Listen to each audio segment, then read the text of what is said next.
Hi, I'm Rebecca Rainier. Here is what's on the plate today. Experts say the secret sauce in any diet is support. Can you tweet it off? We'll show you how. Also, we're talking a little bit about not dieting at all for your best possible figure. An author says stop dieting. And we also have the best salads you can imagine. A chef to the stars helps us spice up our greens. It's like I'm seeing all the blue skies, and I'm walking on the air tonight. It feels so right, and I'm glad you're here. Glad you're here, Rebecca Rainier. Welcome to Full Plate. So glad you're here today. I am kind of a diet book addict. If I could lose my weight in diet books, I'd be smoking hot. I mean, like 35 pounds of diet books are at my house right now. I got kind of sick of all the diet books though, so I wrote my own. I'm kind of a Twitter addict, and in the last few years, I've figured out how to build my own diet team on Twitter, and I wrote a book about it.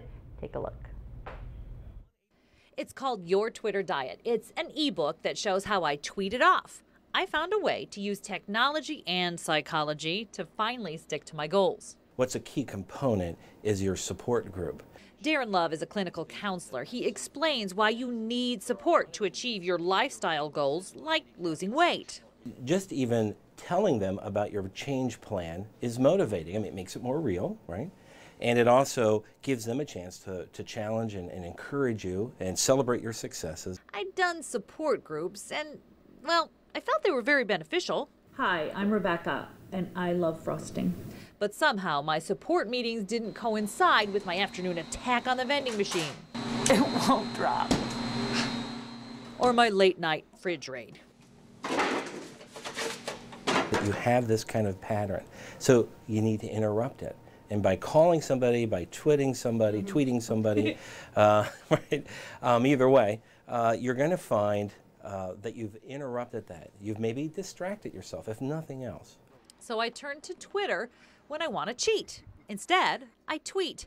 Over several years, I've developed a way to turn Twitter into my weight loss machine and personal support team. With Your Twitter Diet, you'll learn how to use Twitter, how to find great diet resources, and how to build your own weight loss team. You're all working together in a motivational kind of drive to push towards your goal. That is very powerful. So next time you're tempted to blow off that whole healthy lifestyle thing, consider picking up your Twitter Diet to learn how to tweet it off instead.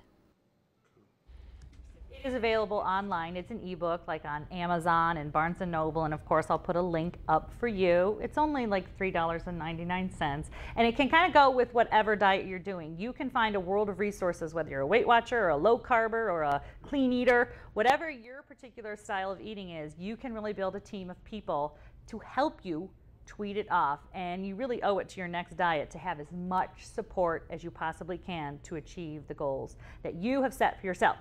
We're going to stay with books for this entire episode pretty much because to me, I'm addicted to books along with diet books, all kinds of books. I caught up with an author and she says, forget about all of this diet stuff. She has lost 50 pounds. She's kept it off.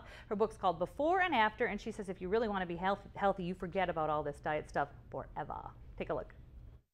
Karen Anderson's story is similar to a lot of lifelong dieters. Finally, after years of yo-yo dieting, she stepped off the diet roller coaster. But one of the first things I stopped doing was weighing myself. And a lot of people thought, you know, how can you, you know, do that? Her new book, Before and After, a real-life story, outlines her journey to self-acceptance. And that means no more dieting and no more worrying about food. I wanted to take weight out of the equation. I wanted to take control out of the equation. I don't look at food as something I need to control, and food doesn't control me. I have a natural, healthy relationship with food. And a big portion of that, and what the book is about really, is self-acceptance. And I spent many years not really liking who I am. And I didn't even realize that, but my body reflected that. My body reflected that I didn't like myself. Karen practices what she calls intuitive eating, and in Before and After, she explains how you need to reset your goals. I had decided a long time ago about goals, talking about goals, that my goal isn't going to be a specific, like I want to lose 20 pounds. It's, I'd like for my cholesterol to be in the normal range. I'd like to feel good in my clothes.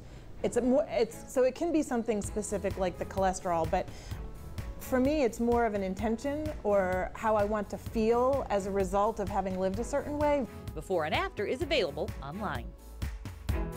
It really is something to think about. Make your goal something other than the number on the scale. Karen is also one of my #1 Twitter supporters. When I need help, she's out there for me, giving me encouragement. If you want to follow her on Twitter, it's @KCL Anderson, and of course her book is also available at her website. It really does kind of free you from the things that I'm chained to, which is journaling and counting calories and all that kind of stuff.